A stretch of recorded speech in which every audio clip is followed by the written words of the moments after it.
మీకన్నా తక్కువగా ఉన్న వాణ్ణి చూసి మిగిలినవు నవ్వడం, మీతో సమానమైన వాణ్ణి చూసి నిర్లక్ష్యం చేయడం, మీకన్నా పైనున్న వాణ్ణి చూసి అసూయతో ప్రవర్తించడం జీవితంలో అలవాటైపోతే వాడు రేపు పొద్దున్న ఎక్కడ ఏ స్థానంలో కూర్చోపెట్టండి, వాడు ఓ ఉద్యోగస్తుడిగా వెళ్ళాడనుకోండి, వాడితో సమాన ఉద్యోగుల్ని చూసి నిరాదరణ, పై వాళ్ళని చూసి వెకిలి భావన, ఏదో ప్రమోషన్ వచ్చింది కానండి, ఏదో చదువుకున్నానంటాడు, నాకన్నా గొప్పవాడు ఏంటండి అంటాడు.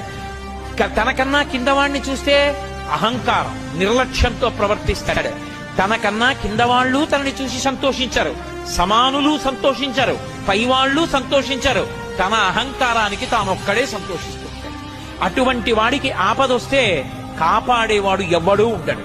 అందుకే జీవితంలో సంస్కారమును పొందుట అన్న మాటకు అర్థం ఏమిటి అంటే, తనకన్నా పెద్దలు కనపడితే గౌరవించాలి, తనతో సమానులు కనపడితే ఆదరించాలి, తనకన్నా కింద వాళ్ళు కనపడితే